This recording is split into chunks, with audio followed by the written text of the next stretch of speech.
नमस्कार, आप देख रहे हैं उत्तराखंड प्राइम। मैं हूं आपके साथ पूजा मोहन पांडे। बुलेटिन की शुरुआत बड़ी अपडेट के साथ करेंगे जो कि राजधानी देहरादून से सामने आ रही है। उत्तराखंड पंचायत चुनाव के दूसरे चरण का मतदान जारी है। पंचायत चुनाव के लिए दूसरे चरण की वोटिंग जारी है। सुबह 8 बजे से शाम 5 बजे तक वोटिंग। 5033 पदों के लिए 14,751 प्रत्याशियों के भाग्य पर फैसला हो रहा है। पंचायत चुनाव की मतगणना 31 जुलाई को होने वाली है। 12 जिलों के 40 विकास खंड में दूसरे चरण की वोटिंग जारी। दूसरे चरण में 40 विकास खंडों में वोटिंग जारी है। जिला पंचायत सदस्य के 149 पदों के लिए वोटिंग जारी। उत्तराखंड में सुबह 10 बजे तक 12.42% मतदान हुआ है। उत्तराखंड में पंचायत चुनाव के दूसरे चरण का मतदान जारी। सुबह 8 बजे से शुरू हुआ ये मतदान शाम को 5 बजे तक यूं ही चलता रहेगा। प्रदेश के 12 जिलों के 40 विकास खंडों में लोग अपने मताधिकार का इस्तेमाल कर रहे हैं। दूसरे चरण के इस मतदान में 5033 पदों के लिए कुल 14,751 प्रत्याशी मैदान में हैं, जिनके भाग्य का फैसला आज जनता के हाथ में है। जिला पंचायत सदस्य के 149 पदों के लिए वोटिंग की जा रही है, जिसे लेकर मतदान केंद्रों पर मतदाताओं की लंबी कतारें देखने को मिल रही हैं। चुनाव आयोग ने मतदान प्रक्रिया को शांतिपूर्ण और निष्पक्ष बनाने के लिए व्यापक सुरक्षा इंतजाम किए हैं। कई संवेदनशील बूथों की बात की जाए तो अतिरिक्त फोर्स की तैनाती की गई है। दूसरे चरण की वोटिंग खत्म होने के बाद अब सभी की नजर 31 जुलाई पर टिकी हुई है, जब पेटी खुलेगी, पिटारा खुलेगा और मतगणना होगी। तय होगा कि पंचायत चुनाव की तस्वीर कैसी होगी, किसके सिर जीत का ताज सजेगा। उत्तराखंड के सियासी समीकरणों में पंचायत चुनाव को बेहद अहम माना जा रहा है। तो चलिए सीधे रुख करेंगे लोकसभा का, जहां पर कार्यवाही शुरू हो चुकी है।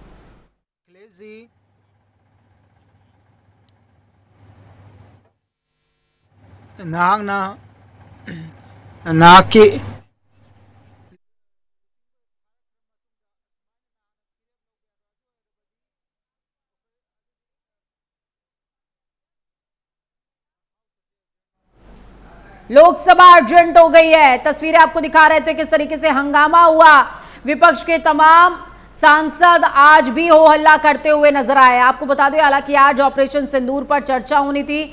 16 घंटे चर्चा का आगाज होना था, जिसमें रक्षा मंत्री राजनाथ सिंह और अलग अलग तमाम जो मंत्री हैं वो अपना पक्ष रखने वाले थे, सरकार का पक्ष रखने वाले थे। लेकिन इस बीच लोकसभा अर्जेंट हो गई है। बड़ी अपडेट आपके साथ में साझा कर रहे थे, ये अहम तस्वीरें थी। खबरों में आगे बढ़ते हैं। खबर देहरादून से, जहां पर उत्तराखंड पंचायत चुनाव का आज दूसरे चरण का मतदान जारी है। तो वहीं पहले चरण की अगर बात की जाए तो मतदान को लेकर लोगों में खासा उत्साह देखने को मिला था और मत प्रतिशत में भी बढ़ोतरी हुई है, जिसको लेकर बीजेपी प्रवक्ता हनी पाठक ने कहा कि पहले चरण का मतदान संपन्न हुआ, जिसमें 68% मतदान हुआ है। इस दौरान उन्होंने कहा कि दूसरे चरण के मतदान में 106 साल की बुजुर्ग महिला ने गैरसैंण में वोट किया है। ये एक खुशी की बात है कि जनता में जागरूकता है। साथ ही कहा कि हमारी उत्तराखंड की जनता हमें अपना आशीर्वाद देगी और बीजेपी के प्रत्याशी को विजयी बनाएगी।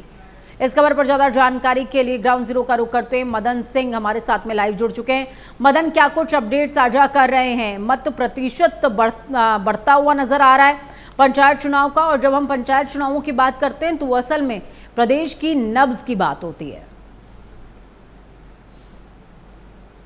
पूजा, देखिए, पहले चरण का चुनाव जिस तरीके से हुआ, जिस जोश खरोश के साथ जो है लोगों ने वोटिंग की, तो निश्चित तौर पे ये उम्मीद की जा रही कि जो ये दूसरा चरण है इसमें जो है और ज्यादा मत प्रतिशत बढ़ेगा। क्योंकि सबसे बड़ी बात ये थी कि पहले चरण का जो चुनाव हुआ है उस समय जो है बरसात बहुत तेज हुई थी और वो 3-4 दिन ऐसे गए थे कि ये उम्मीद की जा रही थी कि बहुत दिक्कतों का सामना करना पड़ेगा। लेकिन अभी जो दूसरे चरण का मतदान है वो सिंपल तरीके से चल रहा है और 12 बजे तक मतदान हो चुका है। तो ये एक अच्छी सूचना। जिस तरीके से महिलाओं का जो सहयोग है वो ज्यादातर दिखाई दे रहा है। हमने प्रथम चरण में भी देखा कि महिलाओं ने 73% जो है अपने वोटों का उपयोग किया। उसके साथ ही ये उम्मीद की जा रही है कि ये दूसरे चरण में भी जो है महिला बढ़ चढ़कर वोट करेंगी। और निश्चित तौर पे क्योंकि प्रधान और ये जो ग्राम पंचायत के चुनाव होते हैं, ये एक ऐसी कड़ी है जिससे कि अगर गांव मजबूत होगा तो निश्चित तौर पे पूरा राज्य मजबूत होता है। मदन, देखिए दूसरे चरण की बात की जाए तो दूसरा चरण इसलिए भी इम्पोर्टेंट हो जाता है क्योंकि इसमें जो सेंसिटिव पोलिंग बूथ्स हैं उनकी तादाद पहले की अपेक्षा काफ़ी ज़्यादा है। तो ऐसे में उन क्षेत्रों में किस तरीके के वोटिंग परसेंटेज देखने को मिल रहे हैं, क्योंकि अभी तक 10 बजे तक का जो आंकड़ा हमारे सामने आया था वो लगभग 13% के आसपास का है। हाँ जी पूजा, निश्चित तौर पे जब 10 बजे का जो आंकड़ा है वो लगभग 12 पॉइंट समथिंग का जो आया था, तो एक अच्छा प्रतिशत कहा जा सकता है क्योंकि पहाड़ी क्षेत्रों में जो है मतदान ही होने हैं। और लगभग सुबह का ऐसा ही समय होता है जब सभी लोग अपने कार्य निपटा रहे होते हैं। उसके बाद जो है ज्यादा लोग जो है पहुंचते हैं मतदान केंद्रों पर। लेकिन 10 बजे तक की जो स्थिति है वो बहुत अच्छा एक प्रतिशत कहा जा सकता है कि 12 से 13% मतदान हुए थे। और अगर बात करें तो दूरस्थ क्षेत्रों के जो पोलिंग स्टेशन है, यहाँ पर खासतौर पर अगर अति संवेदनशील क्षेत्र के पोलिंग खासतौर पर लोगों को बरसात। चलिए, बहुत शुक्रिया मदन हमारे साथ जुड़ने के लिए, अहम जानकारी साझा करने के लिए। तो मदन सिंह जुड़े जिन्होंने तमाम जानकारी पंचायत चुनाव से जुड़ी हुई हमारे साथ में साझा करी है। खबरों के सफर में आगे बढ़ते हैं। उत्तराखंड में पंचायत चुनाव के दूसरे और अंतिम चरण का मतदान हो रहा है। नैनीताल जिले के 4 विकासखंड हल्द्वानी, भीमताल, रामनगर और कोटा बाग में मतदान सुबह से ही उत्साह के साथ मतदाता पहुंच रहे हैं, मतदान कर रहे हैं। जिला प्रशासन और पुलिस ने शांतिपूर्ण और निष्पक्ष मतदान के लिए पुख्ता इंतजाम भी किए। नैनीताल जिले में 2,89,885 मतदाता 1,391 प्रत्याशियों के भाग्य का फैसला करेंगे। इसमें 1,40,911 महिला और 1,48,910 पुरुष मतदाता शामिल हैं। अगर चारों विकास खंडों की बात की जाए तो 512 मतदान केंद्र बनाए गए हैं जहां भारी सुरक्षा व्यवस्था के बीच वोटिंग हो रही है। निष्पक्ष मतदान सुनिश्चित करने के लिए 43 सेक्टर मजिस्ट्रेट और 13 जोनल मजिस्ट्रेट तैनात किए गए हैं ताकि व्यापक सुरक्षा के बीच निर्भीक और निष्पक्ष मतदान हो सके। तो वहीं चमोली के दशोली, नंदानगर, गैरसैंण, कर्णप्रयाग और पोखरी विकासखंड के 411 मतदान केंद्रों पर शांतिपूर्ण ढंग से मतदान प्रक्रिया शुरू हो गई है। पांचों विकास खंडों के 1,80,232 मतदाता अपने मताधिकार का प्रयोग करेंगे। सुबह से ही मतदाता अपने अपने बूथों पर पहुंचकर मतदान कर रहे हैं। प्रशासन की ओर से सभी आवश्यक व्यवस्थाएं पूरी कर ली गई हैं ताकि मतदाता बिना किसी परेशानी के अपने मताधिकार का प्रयोग कर सकें। तो वहीं सुरक्षा के लिए पुलिस बल भी तैनात किया गया है।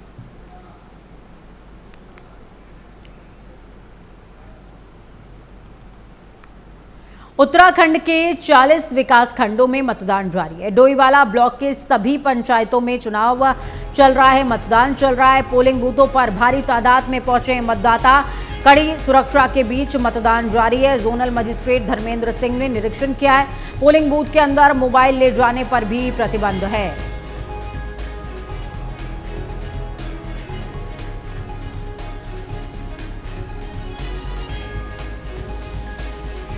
तो आज ये जो तस्वीर है ये उत्तराखंड के अलग अलग क्षेत्रों से लगातार सामने आ रही है जहां भी द्वितीय यानी कि अंतिम चरण का मतदान होना है। पंचायत चुनाव है और पंचायत चुनावों को कभी भी हल्के में नहीं लेना चाहिए क्योंकि यही वो चुनाव होते हैं, नगर निगम के चुनाव, पंचायत चुनाव, यही वो चुनाव होते हैं जो प्रदेश के शहर के तस्वीर को तय करते हैं कि आखिरकार अब आगामी दिनों के अंदर कैसा विकास या फिर कह सकते हैं विकास का रोड मैप रहने वाला है।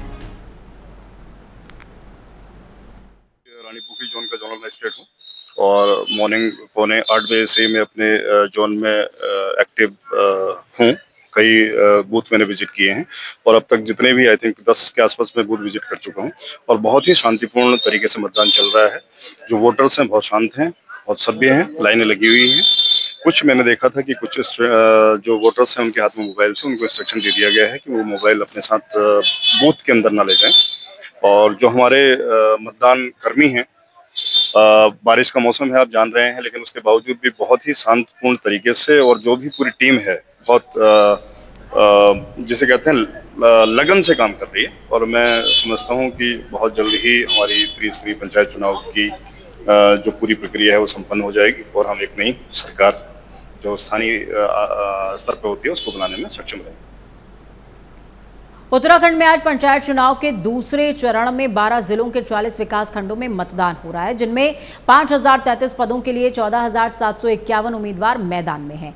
सुबह 8 बजे से शुरू हुआ मतदान शाम को 5 बजे तक यूं ही जारी रहेगा, इसके साथ ही उत्तरकाशी की अगर बात की जाए तो पंचायत चुनाव सुबह 10 बजे तक तीनों विकास खंडों में लगभग 8.49% मतदान दर्ज किया गया है। ये तस्वीरें आपको दिखा रहे हैं तीनों विकास खंडों में उत्तरकाशी क्षेत्र, जहां पर मतदान की जो प्रक्रिया है वो चल रही है। देखिए, वोट ही एक ऐसा अधिकार होता है जो सभी के पास समान होता है। वो एक शक्ति है, जितनी आपके पास है उतनी किसी रसूखदार के पास भी होगी, उतनी ही किसी व्यापारी के पास भी होगी, और उतनी ही हो सकता है कि आपका जो सरपंच है उसके पास भी, जो नियुक्त होगा सरपंच भविष्य में, उसके पास भी सेम ताकत है। तो ये वोट की शक्ति है, और इसीलिए कहा जाता है कि वोट की चोट से कुछ भी ठीक हो सकता है। अगली खबर गढ़वाल से, जहां पंचायत चुनाव के दूसरे चरण का मतदान जारी है। सुबह 8 बजे से शाम को 5 बजे तक वोटिंग जारी है। उत्तराखंड के 40 विकास खंडों में मतदान जारी। 31 जुलाई को मतगणना होगी। सांसद अनिल बलूनी ने मतदान किया है।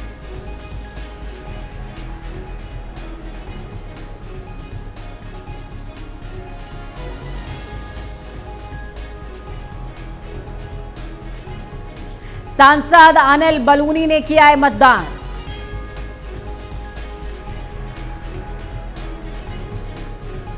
सुबह 8 बजे से शाम को 5 बजे तक मतदान की प्रक्रिया चलती रहेगी। तस्वीरें आपको दिखा रहे हैं, ये अनिल बलूनी की तस्वीर है जिसमें वो मतदान करते नजर आ रहे हैं, और एक सहज भाव है उनके अंदर।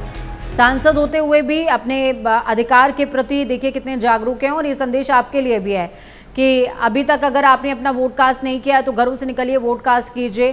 पहले मतदान, उसके बाद जलपान। बहुत ही सामान्य तरीके से कतार में खड़े हुए और अपने मत का इस्तेमाल करते हुए नजर आए। इस बीच क्या कुछ कह रहे हैं सांसद अनिल बलूनी, आपको सुनना चाहिए। तरह तरह के कार्यक्रम लोग चला रहे हैं, और बहुत सारे लोग इस तरह के अभियान भी चला रहे हैं, और हम लोगों ने भी इसको शुरू किया है। तो निश्चित तौर पर इसका भी असर है।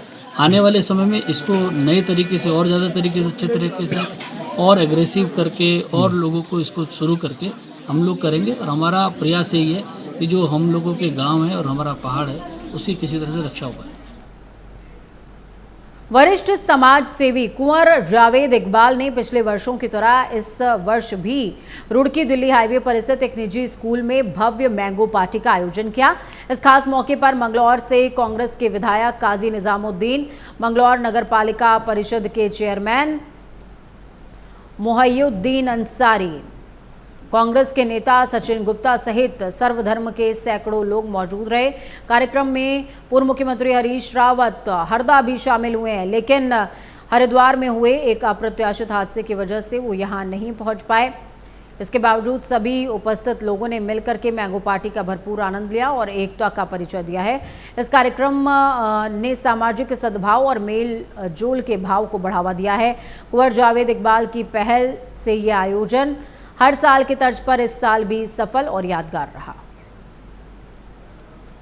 देखिए, कुंवर जावेद इकबाल साहब एक शिक्षाविद हैं, और इनकी जो एकेडमी है उसमें हिंदू, मुस्लिम, सिख, ईसाई सभी तरह के लोग शिक्षा ग्रहण करते हैं। और इनकी मैं भी 20-25 साल से आदत देख रहा हूँ कि एक कावड़ यात्रा संपन्न होने के बाद जब मैंगो का सीजन आता है तो हमेशा कावड़ यात्रा के बाद ये सर्वधर्म सद्भाव का पैगाम देते हैं। सभी पार्टी के नेताओं को, विधायकों को, सांसदों को, सबको इन्वाइट करते हैं। जो भी है। आज मुख्यमंत्री पूर्व हरीश रावत जी आने वाले थे, लेकिन वो हादसा हो गया, उसकी वजह से उन्होंने माफ़ीनामा टेलीफोन पर कर लिया कि मैं नहीं आ सकता। आज एक बड़ा हादसा हो गया, कई लोग इंतकाल हो गया, कई लोग जख्मी हैं।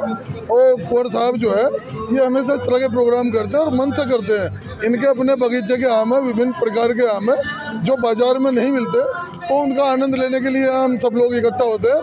और कुंवर साहब का आम भी अच्छा है और दिल भी अच्छा है, तो इसलिए इनके साथ। देखिए, ये बरसों से हमारे यहाँ चला आ रहा है कि मैंगो पार्टी के नाम से हम लोग इसको सेलिब्रेट करते हैं। इसमें सभी हिंदू, मुस्लिम, सिख, ईसाई सभी लोग यहाँ शिरकत करते हैं और एक अच्छा मैसेज देने की कोशिश करते हैं कि हम लोग सब एक हैं, ताकि हम लोगों में प्रेम भावना इसी तरह से बढ़ती रहे, सोसाइटी में एक अच्छा मैसेज जाए। रुद्रपुर के ग्राम दानपुर में प्रधान पद के चुनाव को लेकर के तनाव बढ़ गया है। प्रधान प्रत्याशियों के बीच में आरोप प्रत्यारोप का दौर जारी है। पूर्व प्रधान के पति ने आरोप लगाया है कि वोटर लिस्ट में नाम दर्ज मतदाताओं को वोट डालने से रोका जा रहा है। इस मामले ने चुनाव प्रक्रिया में बाधा डाली है और माहौल तनावपूर्ण बना दिया है। सूचना मिलते ही रुद्रपुर कोतवाल मौके पर पहुंचे और स्थिति का जायजा लिया। कोतवाल ने सभी पक्षों से शांति बनाए रखने और कानून का पालन करने की अपील की। उन्होंने मतदाताओं को बिना किसी रोक टोक के मतदान करने का भरोसा दिया है। इस कार्रवाई से चुनावी प्रक्रिया सुचारू रूप से चल सकी और स्थिति नियंत्रण में आ गई है। पहली बात यहाँ पे सर, ये वोटर लिस्ट निर्वाचन द्वारा जारी किया गया है, जिसमें 1459 मेरे पास है, 4 नाम और जोड़े गए हैं। जो निर्वाचन अधिकारी जो यहाँ पे बैठे हैं, पीटर सिंह साहब, और जो हमारे मजिस्ट्रेट साहब हैं, वो कह रहे हैं कि जिस पे वोटर लिस्ट में अगर नाम है वो वोट डालेगा। हमारे वहाँ इस तरह की कॉलोनियाँ हैं, सामिया है, पाइनवुड है, जो नई नई कॉलोनियाँ आजकल बची है, वो बरसों से 2 साल 3 साल 5 साल से यहाँ रह रही है। किसी कारणवश वो अपना आधार कार्ड में एड्रेस चेंज नहीं कराएं। उनके नाम बिजली का बिल है सर यहाँ पे, और उसके बाद भी यहाँ पर कुछ लोग गुंडागर्दी कर रहे हैं, वोटिंग करने नहीं दे रहे उनको। सावन का पावन महीना चल रहा है और आज सावन का तीसरा सोमवार है, वो दिन जब शिव भक्तों की आस्था अपने चरम पर होती है। मंदिरों में घंटे घड़ियालों की गूंज, हर हर महादेव के जयकारे और गंगा किनारे गूंजती शिव महिमा। आज हरिद्वार के सभी मंदिर, काशी में अद्भुत नज़ारा देखने को मिल रहा है। भोलेनाथ के मंदिर कनखल के दरिद्र भजन महादेव, दक्षेश्वर महादेव, माफ कीजिएगा, ये तस्वीर आपको दिखा रहे हैं। मंदिर में श्रद्धालु सुबह से ही लंबी लंबी कतारों में हैं। पंडित कृष्ण कुमार शास्त्री ने बताया है कि तीसरे सोमवार का खास महत्व है। कहते हैं कि इस दिन भगवान शिव हर इच्छा पूरी करते हैं। पौराणिक मान्यताओं के अनुसार सावन के सोमवार व्रत करने से विवाह संबंधी समस्याएं दूर होती हैं और शिव जी शीघ्र प्रसन्न होते हैं। खासकर कुंवारी कन्याएं शिव जी को पति के रूप में पाने की कामना से व्रत रखती हैं। तो वहीं मनसा देवी मंदिर में हुई भगदड़ और मरने वाले लोगों के प्रति श्रद्धालु जो यहाँ पर पहुँच रहे थे, उन्होंने श्रद्धांजलि भी व्यक्त की है, उनके शीघ्र स्वस्थ होने की कामना की। उत्तराखंड शासन ने वरिष्ठ IFS अधिकारी और BKTC के पूर्व मुख्य कार्याधिकारी BD सिंह को चारधाम यात्रा और श्री बद्रीनाथ केदारनाथ मंदिर समिति के लिए मुख्यमंत्री का मुख्य सलाहकार नियुक्त किया गया है। बृहस्पतिवार को जारी अधिसूचना में कहा गया कि उनकी नियुक्ति, आपको बता दें कि को टर्मिनेंस के आधार पर होगी, जो कि मुख्यमंत्री के कार्यकाल तक या फिर उनकी इच्छा अनुसार रहेगी। BD सिंह के दीर्घकालिक अनुभव को देखते हुए ये नियुक्ति की गई है। शासन ने BKTC को आवश्यक सुविधाएं प्रदान करने का निर्देश भी दिया है। बद्रीनाथ केदारनाथ के तीर्थ पुरोहित समाज और मंदिर समिति कर्मचारी संघ के अध्यक्ष विजेंद्र बिष्ट, सचिव भूपेंद्र रावत समेत अन्य पदाधिकारियों ने इस नियुक्ति पर मुख्यमंत्री पुष्कर सिंह धामी का आभार व्यक्त किया है।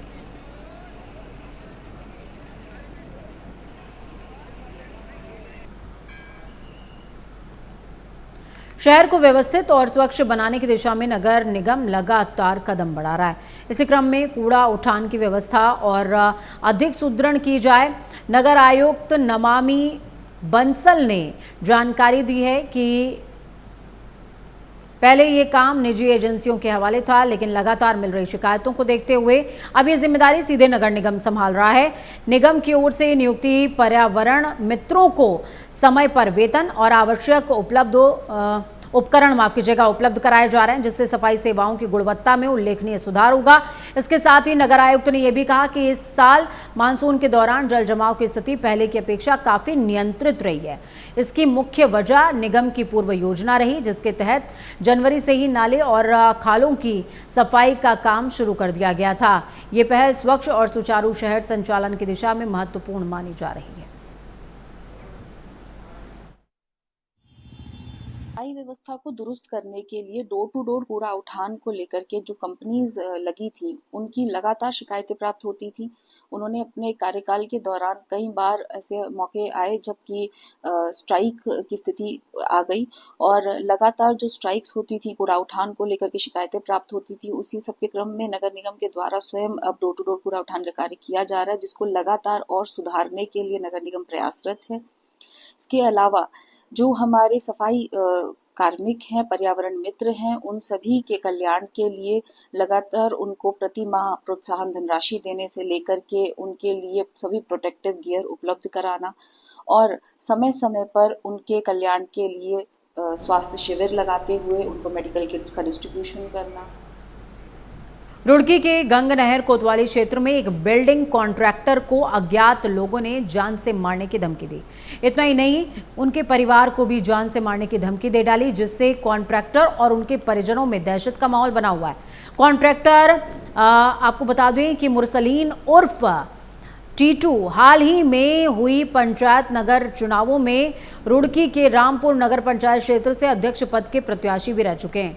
कॉन्ट्रैक्टर की ओर से पूरे मामले की गंग नहर कोतवाली पुलिस को शिकायत दी गई है, जिसके आधार पर गंग नहर कोतवाल में जान से मारने की धमकी देने के आरोप में मुकदमा दर्ज कर लिया गया है। फिलहाल पुलिस मामले की छानबीन में जुटी हुई है। मुरसलीन उर्फ टीटू मलिक, मैं गांव सालियर, थाना गंग नहर, रुड़की से हूँ। मेरे नंबर पे एक अज्ञात व्यक्ति का व्हाट्सएप मैसेज आता है और मुझे बोलता है घर पे आ जा, और फिर मुझे लिखता है मारने की धमकी देता है मेरी फैमिली को और मुझे। और मेरी फैमिली और मैं बहुत डरे हुए हैं, बहुत टेंशन में है, मेरी मिसेज भी बहुत टेंशन में है।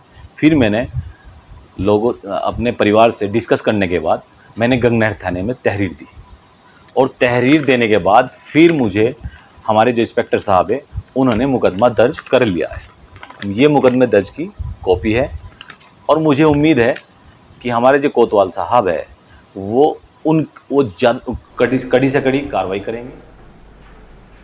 दिल्ली से मसूरी घूमने आए 4 दोस्तों की यात्रा दुखद हादसे में तब्दील हो गई।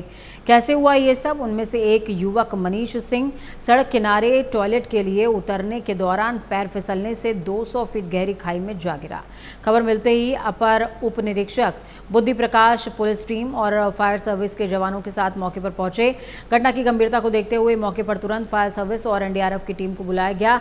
अंधेरी और दुर्गम पहाड़ी इलाकों में रेस्क्यू ऑपरेशन चलाया गया। करीबन 2 घंटे की कड़ी मशक्कत के बाद घायल मनीष सिंह को खाई से बाहर निकाल लिया गया। युवक को कई जगह चोटें आई हैं, लेकिन समय पर रेस्क्यू हो जाने से उसकी जान जरूर बच गई है।